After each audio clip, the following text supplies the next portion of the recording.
तो मूवी का स्टार्ट घने जंगलों से होता है, जहाँ एक बूढ़ी औरत विलियम विलियम चिल्ला रही थी, ऐसे जैसे वो किसी को ढूंढ रही हो। और फिर अचानक उसकी नजर एक जगह रुक जाती है। खुद भी वो सहम गई सामने नजर आने वाले मंजर की वजह से। वहाँ किसी जिस्म वाला भेड़िया एक इंसान को खा रहा था, और आज पूरे चांद की रात भी थी। फिर सीन कट होकर प्रेजेंट टाइम में हम विलो नामी छोटी बच्ची को देखते हैं, जो अपनी फैमिली के साथ शहर से दूर जंगल में बने एक घर में रहती है। उसका घर वाले सब अजीब थे। उसके घर में क्या चलता था उसे कभी मालूम नहीं हो सका। इसलिए आज हर चीज का पता चलाने के लिए वो अपने मॉम डैड का पीछा करते हैं, जो एक जानवर को गाड़ी में डालकर जंगल की तरफ निकले थे। इससे पहले कि वो कुछ देख पाती, अचानक उसके ग्रैंडपा वहाँ आकर उसे वहाँ से ले जाते हैं, ये कहते हुए कि रात होने वाली है, जंगल में खतरा बढ़ने वाला है।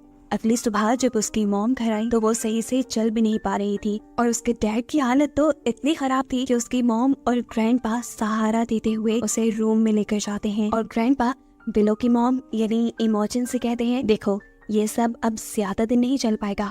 उनकी बातें विलो को और सोच में डाल गई थी कि आखिर उनके घर में होता क्या है। उसी रात में उसे अपने डैड के रूम से चिल्लाने की आवाजें भी सुनाई देती हैं, जैसे वो दर्द में हो। विलो जब उन्हें चेक करने गई तो एकदम से भयानक रूप में आकर उसके डैड ने उसी के ऊपर हमला कर दिया, और तभी उसकी आंख खुल गई। मतलब ये उसका बुरा ख्वाब था। सुबह होने पर उसने देखा कि इमोजिन उसके डैड का कोट धो रही थी, जो तकरीबन पूरा ही खून से लथपथ था। अब उससे रहा नहीं किया, उसने हिम्मत की और जाकर अपनी मॉम से पूछ लिया, मॉम यहाँ चल क्या रहा है। इमोजिन गड़बड़ा गई और बोली, कुछ भी तो नहीं, सब ठीक है, सब नॉर्मल है। सच का पता तो लगाना था विलो को। वो चुपके से रात में अपने मॉम डैड की बातें सुनती है, जहाँ उसके डैड कहते हैं, इमोजिन मेरी हालत अब ज्यादा खराब है और मुझे पता है कि तुम मेरी वजह से मुश्किल में हो। इससे पहले कि वो कुछ और कहता, एलिजाबेथ उससे कहती है, आराम करो, और ये कहकर वो रूम से चली गई। विलो अभी भी एक सुराख से कमरे में देख रही थी, जहाँ से अचानक अब उसके डैड ही उसे देख लेते हैं, और वो उनकी लाल सुर्ख डरावनी आंखों को देखकर सहम कर अपने रूम में चली जाती है। अब तो डर के मारे उसे सांस भी नहीं आ रहा था, इसीलिए उसे ऑक्सीजन मास्क भी लगाना पड़ा। अब सुबह विलो के डैड के उठने से पहले ही इमोजिन उसे लेकर शहर जाने की तैयारी करती है। विलो पहली मर्तबा शहर जा रही थी, इसीलिए बहुत एक्साइटेड थी। उसके ग्रैंडपा जो उसे जान से भी ज्यादा प्यार करते थे, वो उसे चॉकलेट लेने के लिए पैसे देते हैं, और इनका प्यारा सा सफर शुरू हो जाता है। उसकी मॉम आधे रास्ते में उतर कर अपने कपड़े भी चेंज करती है, और चुपके से विलो उनको देखती है कि उसकी मॉम के जिस्म पर बहुत सारे चोट के निशान थे।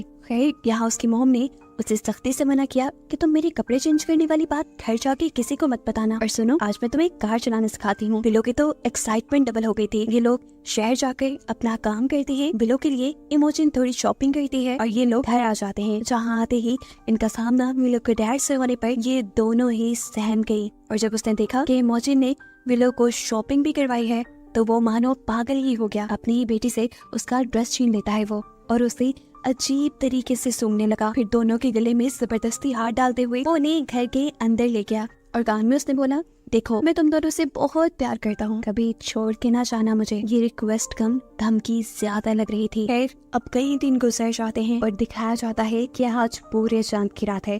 रात होने से पहले ही इमोजिन अपने गाड़ी के अंदर एक जानवर पैक करती है और विलो के डैड को लेकर जंगल के लिए निकल जाती है। वो कहाँ जाते थे, आज रात वो क्या करते थे, विलो भी जानना चाहती थी। विलो भी उनका पीछा करने का फैसला करती है। वो देखती है कि इमोजिन उसके डैड को लेकर एक गुहार के अंदर चली गई, जहाँ जाकर उन्होंने उसके डैड को जंजीरों से बांध दिया। इसके बाद इमोजिन जो अपने साथ जानवर लेके आई थी, उसे भी उस केव के अंदर छोड़ देती है, और फिर केव के बाहर लगा हुआ एक बड़ा सा लोहे का दरवाजा बंद करके वो अपनी गाड़ी की तरफ बढ़ जाती है। मॉम के हाथ से निकलते ही विलो जल्दी से उस दरवाजे में बने हुए गैप के जरिए उस केव के अंदर चली जाती है, अपने डैड को देखने के लिए कि आखिर उसके डैड को होगा क्या। पता चलता है कि उसे अंदर जाते हुए इमोजिन ने भी देख लिया था। वो चिल्लाती रह गई, विलो अंदर नहीं जाओ, अंदर खतरा है, लेकिन विलो ने एक नहीं सुनी।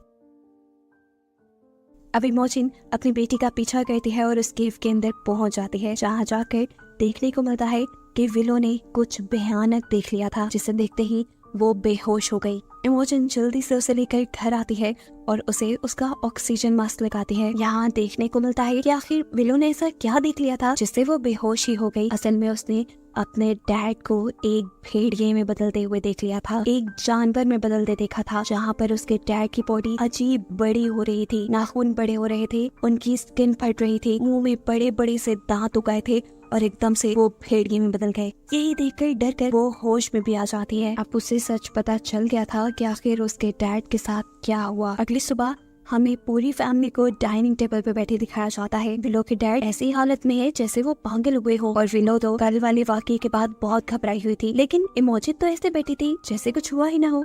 विलो अब घबरा कर यहाँ से उठकर अपने ग्रैंडपा के घर चली जाती है। उसके यहाँ से जाते ही उसके मॉम डैड उसके ग्रैंडपा से लड़ने के लिए आ जाती है कि बाहर निकालो विलो को। उसके ग्रैंडपा समझाते हैं, अरे वो डरी हुई है, उसे रहने दो कुछ दिन मेरे पास। लेकिन ये लोग जब ग्रैंडपा की नहीं सुनते और उनसे लड़ाई करने लगते हैं तो ये विलो से बर्दाश्त नहीं होता और वो चुपचाप अपने ग्रैंडपा के कमरे से निकलकर अपने घर की तरफ बढ़ जाती है। घर आकर भी उसकी दिमागी हालत काफी खराब थी। उसकी मॉम ने उसे जो नए कपड़े दिलवाए थे उसने वो भी फाड़ दिए। रात भी हो चुकी थी। चुपके से विलो की ग्रैंडपा उसके घर आते हैं, उसके कान में कहते हैं, चलो यहाँ पर तुम्हें खतरा है इन दोनों से। विलो भी उनकी बात मानते हुए उनके पीछे आ जाती है, लेकिन इस चीज की खबर पड़ चुकी थी अब विलो के डैड को, जो अपनी गाड़ी लेकर उनका पीछा करते हैं और लड़ते हुए विलो को घर ले आते हैं।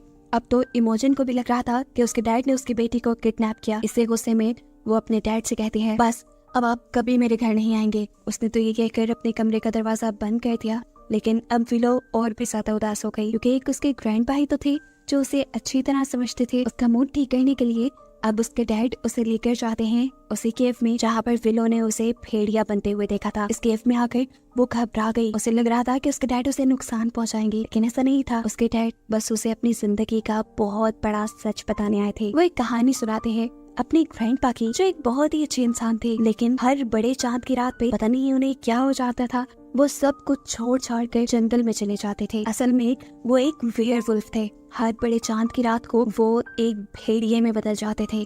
भेड़िया बनकर वो अपनी वाइफ को या अपनी फैमिली को कोई नुकसान न पहुंचा दे, इसलिए वो जंगल में चले जाते थे। और ये बात उनकी वाइफ यानी मेरी ग्रैंड माँ को भी नहीं पता थी। एक दिन मेरी ग्रैंड माँ ने डिसाइड किया, आज तो मैं जाकर देखूंगी कि आखिर वो जाते कहाँ हैं। ग्रैंड माँ ने उनका पीछा किया और जंगल में आ गई। ग्रैंड माँ ने उनका भयानक रूप भी देख लिया और फिर वो बेहोश हो गई। चांदनी रात खत्म होने पर सुबह में जब ग्रैंडपा को होश आया तो उन्होंने देखा कि अपने वुल्फ वाले यानी भेड़िए वाली शक्ल में उन्होंने अपनी वाइफ को ही मार डाला था। और इस चीज से वो बहुत ज्यादा दुखी हुए थे। ये वही सीन था जिसे हमने मूवी के स्टार्ट में देखा कि एक ओल्ड लेडी विलियम विलियम चिल्लाते हुए जंगल की तरफ आई थी। असल में वही उस लड़की की ग्रैंड मॉम थी। सीन्स दोबारा प्रेजेंट में शिफ्ट होते हैं और विलो के डैड उसे बताते हैं कि मैं भी अपने ग्रैंडपा की तरह ही एक वेयरवुल्फ हूँ। ये कहते हुए वो बहुत ज्यादा इमोशनल हो गया था। विलो उसे दुखी नहीं देख पाती और जाकर उसके गले लग जाती है। ये लोग हंसी खुशी घर वापस आते हैं, जहाँ पर इमोजिन यानी विलो की मॉम भी उसे खुश देखकर बहुत खुश थी। इमोजिन भी इनकी मस्ती में इनके साथ मिल जाती है। ये तीनों बेड पर लेट जाती है, जहाँ पर इमोजिन अपने हस्बैंड से कहती है, तुम जब ऐसे होते हो तुम मुझे बहुत अच्छे लगते हो। और फिर बस सीन यहीं से कट हो जाता है और हम देखते हैं कि अगले दिन भी विलो के डैड उसे जंगल में लेकर आए थे लकड़ियां काटने के लिए, लेकिन यहाँ आते ही किसी बात पे विलो के डैड ने उसे डांट दिया। इसी वजह से वो डरी सहमी बैठी थी। ये चीज उसके डैड ने नोटिस कर ली और उसका मूड फ्रेश करने के लिए उसे कहा, तुम तो इस जंगल की प्रिंसेस हो, जिससे उसका भी मूड काफी बेहतर हो गया। फिर विलो के डैड उसे गाड़ी के ट्रंक पे बिठाकर उसे सैंडविच खिलाने लगे। वो उसके लिए कुछ और भी लेकर आए थे, जिसे लेने के लिए जब वो कार के फ्रंट पे गए तो वहाँ बदकिस्मती से उसे मिल गई इमोजिन की वही ड्रेस जिसे वो पहनकर शहर जाती थी।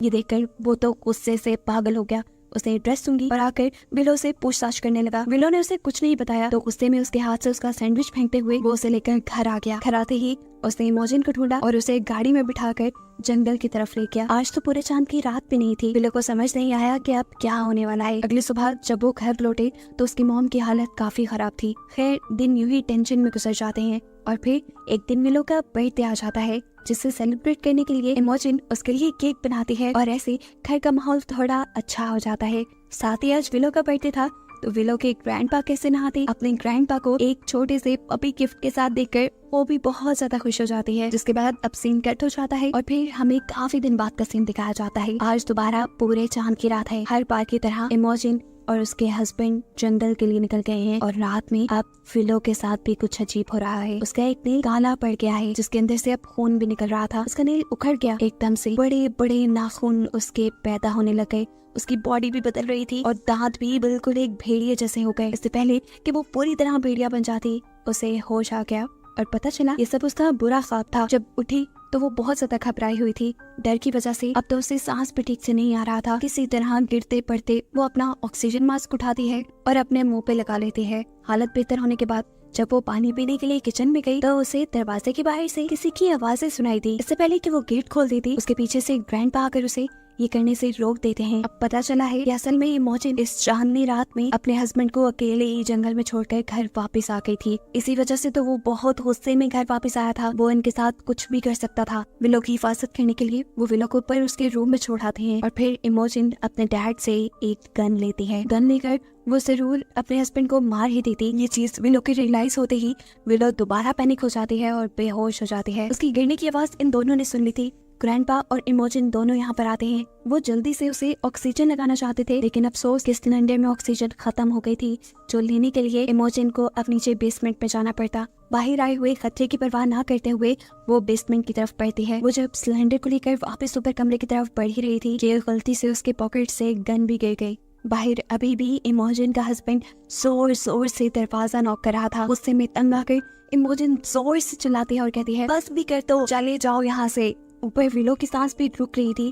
ग्रैंडपा इमोजिन को आवाज देते हैं और वो सब कुछ छोड़ छाड़ कर अब ऑक्सीजन सिलेंडर लेकर ऊपर आ जाती है। ये लोग विलो को ऑक्सीजन लगाते हैं और तभी इन्हें फील होता है कि अब नीचे इनके घर में कोई घुस आया है। कोई कौन? विलो के डैड ही होंगे ये। इमोजिन गन के साथ नीचे पड़ना चाहती थी, लेकिन तब उसे रियलाइज हुआ कि गन तो उसने कहीं खो दी। तब ग्रैंडपा अकेले ही नीचे जाने का फैसला करते हैं, जबकि इमोजिन विलो को लेकर एक कबर्ड के अंदर छुप जाती है। ग्रैंडपा जैसे ही नीचे आए तो वो लड़का बहुत ही ज्यादा गुस्से में था। उसने दोनों हाथों से ग्रैंडपा को उठाकर उछाला और ग्रैंडपा जाके एक दीवार में लगे हुए सींग वाली हैंगिंग्स पे लग गए। वो सींग पूरी तरह ग्रैंडपा के जिस्म के अंदर स्टैब हो गए।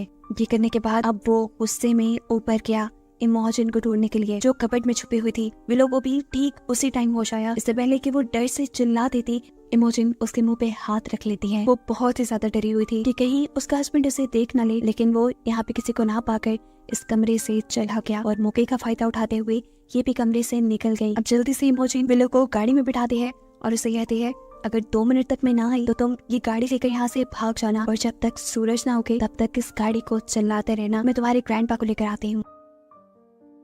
या इमोजिन जल्दी से घर आती है और अपने डैड को उन सींगों के ऊपर से उतारती है। वो बहुत ज्यादा दर्द तकलीफ में थे। बहुत मुश्किलों से वो उन्हें लेकर बेसमेंट तक आई। वो इससे पहले कि यहाँ से निकल जाते इन्हें ऊपर किसी की आहट महसूस होती है। मतलब ये कि इमोजिन का हस्बैंड अभी गया नहीं था, वो इन्हें यही कहीं ढूंढ रहा था, ठीक बेसमेंट के ऊपर। ये लोग बिल्कुल शोर नहीं कर रहे थे, लेकिन गलती से यहाँ पर इमोजिन का हाथ आ गया एक ट्रैप के अंदर और उसने जोर से चीख मारी। उसके चीखने से उसके हस्बैंड को उनकी लोकेशन का पता चल गया और वो फिर फ्लोर को तोड़ते हुए ही बेसमेंट में आने लगा। इससे पहले कि वो फ्लोर को तोड़कर बेसमेंट में पहुंच जाता, ये लोग तेजी से इस बेसमेंट से बाहर निकलने की कोशिश करते हैं, लेकिन बेसमेंट के आगे एक जेल की तरह का गेट लगा हुआ था जो इनसे खुल नहीं रहा था। बाहर भी लोग जो इनका इंतजार कर रही थी वो होशियारी दिखाती है और कार के साथ लगे हुए हुक को उस गेट के अंदर फंसाकर फौरन कार चला देती है, जिससे वो गेट खुल जाता है। इमोजिन जल्दी से अपने डैड को उठाकर इस कार में बिठाती है। अब ये तीनों यहाँ से भागने ही वाले थे, लेकिन गाड़ी स्टार्ट होने का नाम ही नहीं ले रही थी।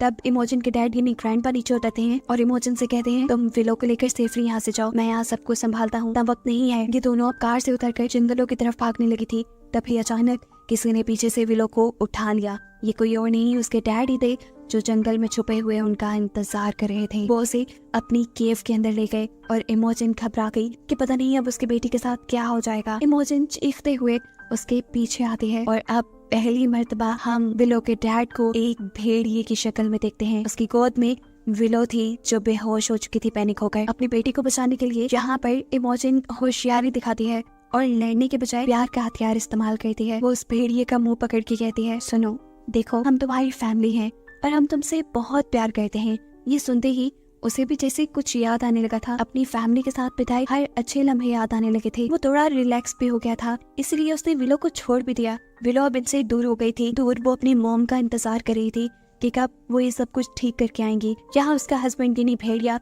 जो पहले अच्छी चीजें याद कर रहा था, अचानक उसे वो बात याद आती है जब ये तीनों बेड पे लेटे हुए थे और इमोजिन ने उसे कहा था कि तुम मुझे ऐसे बहुत अच्छे लगते हो। ये बात सुनते ही इमोजिन के हस्बैंड बहुत ज्यादा गुस्सा हो गया था। उसने इमोजिन को पकड़ा और वो इमोजिन को मारने लगा।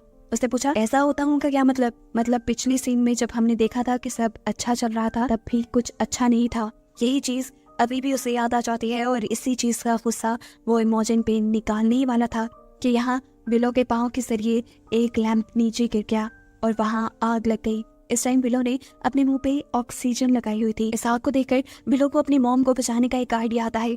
वो अपना ऑक्सीजन मास्क उतारती है और ऑक्सीजन सिलेंडर के जरिए उस आग को भड़काकर उस भेड़िए की तरफ यानी अपने डैड की तरफ कर देती है, जिससे उसके डैड जलकर मर जाते हैं और ये लोग फाइनली इस मुसीबत से बाहर निकलते हैं। इस भेड़िए के मरने के साथ अब इनकी जिंदगी आसान होने वाली थी। मूवी के लास्ट सीन में दिखाया जाता है कि विलो एक भेड़ियों पे लिखी बुक पढ़ रही थी और उसकी मॉम पैकिंग कर रही थी ये घर छोड़ने के लिए। जाने से पहले विलो जब अपना घर देखती है तो उसे बहुत से फ्लैशबैक्स आते हैं अपने डैड के, हर उस वक्त के जब उसने विलो और इमोजन को टॉर्चर किया था और उस आखिरी वक्त का भी जब विलो के डैड विलो और उसकी मॉम को मारने ही वाले थे और अपनी मॉम को बचाने के लिए विलो ने उसे ही जलाकर मार डाला। इस टाइम फ्लैशबैक में देखने को मिलता है कि उसके डैड कोई भेड़िया नहीं थे जो ये सब कर रहा था, वो सिर्फ एक साइको इंसान था जिसे बस अपनी फैमिली को टॉर्चर करने में मजा आता था। इसीलिए विलो की इमेजिनेशन में पूरी मूवी के अंदर हम उसे एक भेड़िए के रूप में देखते रहे।